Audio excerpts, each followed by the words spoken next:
गुरु भगवान के प्रेम के अनंत अनंत शुक्राने। हमारे गुरु दादा भगवान, गीता भगवान, अम्मा जी को नमन है, साष्टांग प्रणाम है। मेरे तो जीवन का ये अनुभव रहा कि हम सत्संग करते हुए दिखते हैं, और लोगों का तो मुझे नहीं पता सत्संग करते हैं तो उनके क्या भाव रहते हैं, लेकिन अपना पता है कि मुझे कुछ नहीं आता है। इसका मतलब ये हुआ कि मैं नहीं बोलता, गुरु बोलते हैं। सारे संत जन जिनकी वाणी हम पढ़ते रहते हैं वो बोलते हैं। गुरु भगवान की कृपा से आवाज़ निकलती है, वो बातें जो संत जन बुलवाना चाहते हैं इस मुख से वो निकलती हैं। तो अपनी तरफ देखें तो ज़ीरो हैं, भगवान ही सब कुछ है। गुरु हैं, भगवान है, बस। चार चीज़ें हैं जो बिना श्रद्धा के भी काम देती हैं। एक तो नाम, एक धाम, तीसरा लीला और चौथे संत। इनमें से किसी के साथ भी प्राण की बाजी लगाकर जुट जाए, लग जाए। हफ्ते में एक दिन का सत्संग तो ठीक है, पर सत्संग तो 7 दिनों का और काफ़ी समय का होना चाहिए, क्योंकि मन आपने देखा होगा ये चलता ही रहता है, पता नहीं चलता हर एक आदमी को। हर एक आदमी को ये पता ही नहीं होता कि उसका मन चल रहा है, उसके मन में बातें आ रही हैं जा रही हैं, उसे पता ही नहीं होता। उससे पूछो तुम्हारे मन में बातें आती हैं? नहीं, क्योंकि वो मन ही मन है। उसने मन को देखना सीखा ही नहीं है, वो जानता ही नहीं है मन क्या होता है, मैं कौन हूँ, मन क्या है, वो जानता ही नहीं है। वो मन ही मन है। अब जहाँ मन ही मन होगा, देखिए कुएं के मेंढक को कहो तुमने दुनिया देखी है? हाँ। कैसी होती है तो ये दुनिया। कुएं के अंदर के पानी को वो दुनिया समझता है, वहीं पे कुछ खाने को मिल जाता है उसको, बस। और दुनिया क्या होती है उसे क्या पता। तो मन से मिले आदमी को पता ही नहीं होता कि मन कुछ होता है, मैं कुछ और हूँ, सच क्या है। भगवान नाम सुना है, बोल देता है, याद कर लेता है। एक होता है जागना, एक होता है सो जाना। सोने वाले आदमी को दुनिया का क्या पता, और जागने वाले को जो रात भर जागे रहते हैं, नींद ही नहीं आती बेचारों को, उनको नींद के लिए तरसते हैं, उनका नींद का नहीं पता। तो प्राण की बाजी लगानी पड़ती है, पूरा दम लगाना पड़ता है। दुनिया का काम करो तो दम लगाना पड़ता है, आधे दम से काम नहीं चलता।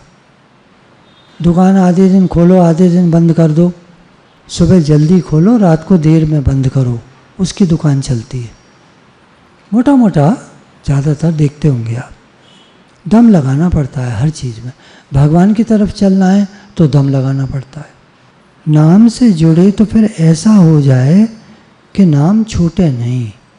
अगर हम नाम लेने की आदत हमको पड़ जाए तो उसको बढ़ाते जाना चाहिए, क्योंकि कब आदत छूट जाएगी पता नहीं चलता। तो नाम जब की आदत पड़े तो उसे बढ़ाते जाओ। संत से जुड़े, गुरु से जुड़े तो विचार करने की आदत बढ़ाते जाओ।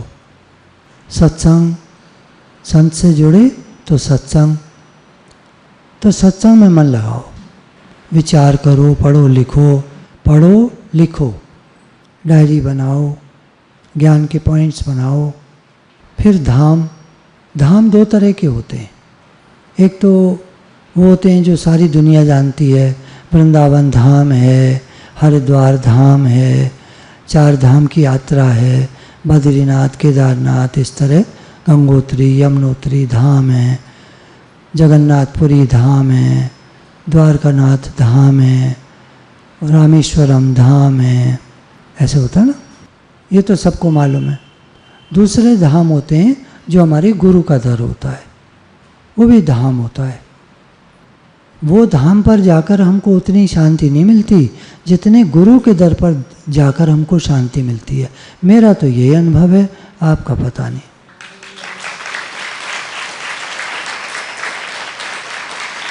क्योंकि होता क्या है, वहाँ धाम पे जाके मन बहुत चलता है।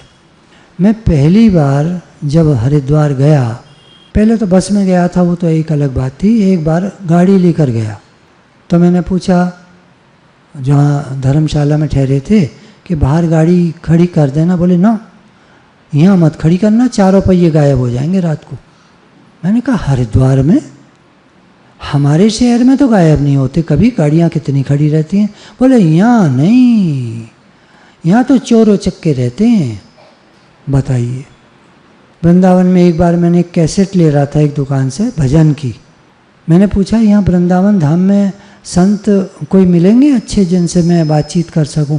पर यहाँ ना है कोई संत, वृंदावन धाम में कोई संत नहीं है, हरिद्वार में चोर चक्के हैं। अब बताओ, मन लगाओ अपना। ये बात देखिए सर्वमान्य नहीं है, आप इस बात को मन में मत बिठा लेना। मैं तो लोगों का जो कमेंट है वो बता रहा हूँ आपको, वहीं के लोगों ने जो मुझे कहा वो बता रहा हूँ आपको। ऐसा नहीं है, हरिद्वार तो धाम है, वृंदावन धाम है, हम जाते हैं सब, ऐसा थोड़ी है। पर धारणा बता रहा हूँ उनकी क्या है, वहाँ रहने वालों की ये हालत है। अभी ऐसे तो मत करो, जो टूरिस्ट आया है, जो यात्री आया है, जो श्रद्धालु आया है, उसकी श्रद्धा तो मत खराब करो। तो समझ में ये आया कि वो धाम सब बढ़िया हैं, अपनी जगह बहुत अच्छे हैं, हम अच्छे हैं तो सब अच्छे हैं, बाकी शांति तो गुरु के दर पर ही मिलती है। फिर लीला, भगवान की लीलाएं, आपकी श्रद्धा हो ना हो, भगवान हुए थे नहीं हुए थे। बहुत से लोग तो ये भी कहते हैं, अरे ये तो लिखा हुआ है, पता नहीं हुए थे कि नहीं हुए थे, क्या पता। छोड़ो, हम श्रद्धालु हैं, हम भक्ति करते हैं, तो भगवान की लीलाएं पढ़ो, सुनो और मनन करो। श्रद्धा हो नहीं श्रद्धा हो छोड़ो, श्रद्धा है तो बहुत ही बढ़िया, भगवान के नाम में, भगवान के धाम में, लीला में, संत में श्रद्धा है तो बस हो गया काम। धाम से जुड़े तो ऐसे जुड़े कि चाहे बम बरसे, चाहे कुछ भी हो, ब्रज रज पर ही प्राण छोड़ेंगे, यहाँ से बाहर नहीं जाएंगे। कोई भी संत जहाँ रहते हैं वो अपने वहीं साधना करते रहते हैं। कोई परिव्राजक होते हैं, घूमते रहते हैं, भ्रमण करते रहते हैं, सत्संग करते रहते हैं। सब तरह के संत होते हैं, सब तरह के धाम होते हैं, सब तरह की लीलाएँ होती हैं। मन में आप क्या लीला बसाते हैं आपके ऊपर है। एक जने ने बताया, हम तो एक लीला चिंतन रोज कर लेते हैं। कौन सी आप बताओ? मेरी तरफ मत देखिए, वो तो उनकी बात है, मैं क्यों बताऊंगा आपको। आप अपनी लीला सोचो, आप एक लीला चिंतन रोज कर लो, कौन की, किसकी, कैसी, सब आपके ऊपर है। आपके यहाँ छोटा बच्चा हुआ है, हम तो इसी में भगवान का रूप देखते हैं, तो उसी की लीला देखो। भगवान करके देखना, बच्चा करके मत देखना। फिर बच्चा करके देखोगे तो फंस जाओगे, भगवान करके देखना, लीला देखो उसकी। भगवान सबकी संभाल करते हैं, फिर जो उनका हो गया उसकी करें, तो इसमें कहना क्या है। एक संत की बात है, वे बद्रीनाथ धाम जा रहे थे, रास्ते में उनको दस्त हो गए, 40-50 बार जाना पड़ गया, साथी तो छोड़ के चले गए। वो बेचारे रास्ते में हटकर एक पहाड़ तो होते ही हैं वहाँ सारे में, तो एक गुफा सी बनी थी एक छोटी सी ऐसे, उसमें अपना लेट गए। भगवान आप जानो, मैं तो आपके धाम के लिए जा रहा था, आप जानो। दूसरे दिन एक बूढ़ा व्यक्ति आया, एक पुड़िया दवा दी और दही भात दिया कि बाबा इसे खा लो। संत ने दवा खा ली, दही भात खा लिया। इस तरह 3-4 दिन तक वो रोज़ दवा और दही भात लाता रहा और वो संत खाते रहे। तबीयत ठीक होती गई। 4 दिन बाद उनके मन में कौतूहल हुआ कि कौन है। अतः जब वह दही भात लेकर आया कि अब तो बाबा आप ठीक हो रहे हो, अब आप आगे निकल लेना, बस आज खा लो और आगे चलो। उन्होंने पूछा तुम हो कौन? उसने कहा इससे तुम्हें क्या मतलब, दवा खाओ, दही भात लो, आगे चलो। संत बोले पहले बताओ तुम हो कौन? वो बोला नहीं बताऊंगा। तो संत बोले मैं भी दही भात नहीं खाऊंगा। तो उसने कहा मत खाओ और कहकर लौट गया। कुछ देर बाद फिर से आया और बोला खा लो। बाबा बोले पहले बताओ। आखिर वहीं उस बूढ़े की जगह भगवान प्रकट हो गए। बोलिए सच्चिदानंद भगवान की जय। संत बोले महाराज कुछ अनुमान तो मुझे भी हो गया था कि इस भयानक जंगल में आपके सिवाय और कौन होगा,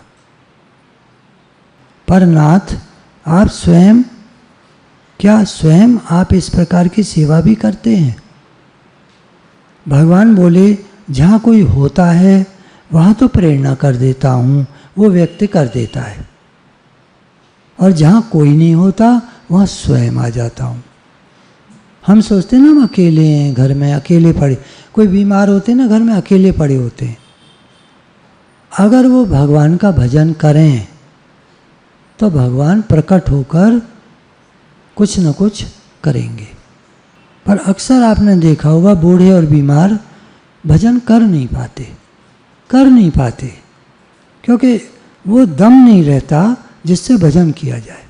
चिंतन दुनिया का चलता है, सारा जीवन दुनिया में बिताया है, वहीं का चिंतन चलता है। और हमने सत्संग में जीवन बिताया होता, समय दिया होता, सत्संग की बातें विचार किया होता, पढ़ा लिखा होता तो वो बातें मन में आती, भगवान से प्रेम किया होता तो भगवान प्रकट हो जाते। ये सच्ची घटना है और कुछ समय पहले की ही बात है। यदि भगवान पर पूरा विश्वास न होता हो, हम सबको विश्वास है भगवान पे, लेकिन पूरा मान लीजिए नहीं होता, 100% मान लीजिए नहीं होता।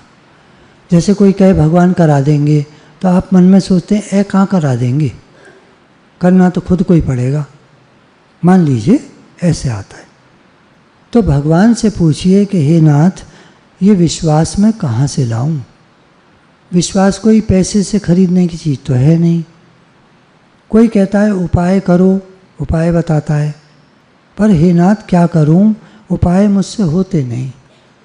सुन लेता हूं, करने की चेष्टा भी करता हूं, पर कर नहीं पाता। कोई भी युक्तियां लोग बताते हैं भगवान को ऐसे याद करो, ऐसे याद करो, मैं कर नहीं पाता। भगवान की सेवा करो, मुझे आती नहीं है। भगवान को खिलाओ, मैं खिलाने की कोशिश करता हूँ, वो खाते नहीं हैं। भगवान के पैर दबाओ, मन में ये आता है ये तो पत्थर के हैं, ये तो पीतल के हैं, क्या पैर दबाऊं? ठीक मौके पर फेल हो जाता हूँ।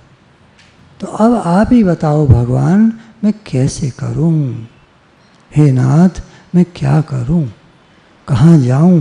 किससे पूछूं? कौन बताए? मैं कैसे करूं? बेचैनी हो जाए, तड़प हो जाए, मुझसे होता नहीं, मेरे में शक्ति नहीं, सामर्थ्य नहीं, हार गया हूं मैं तो भगवान, आप ही कुछ करो। ये सब संतों की वाणी है, सब गुरुजन हैं जो बताते हैं हमको। यदि आप कहो कि काम, क्रोध, लोभ इनको छोड़ दो तो मेरे से छूटते नहीं भगवान, मैं क्या करूं? आप कहते हो मेरा बल लेकर इनको काबू करो, तो आपके बल पर मुझे विश्वास नहीं होता। कहाँ से लूँ आपका बल? कैसे करूँ? क्या करूँ? तो जो कहना है हमको भगवान से कहना है। हे नाथ मैं क्या करूँ? राधे राधे भगवान जी।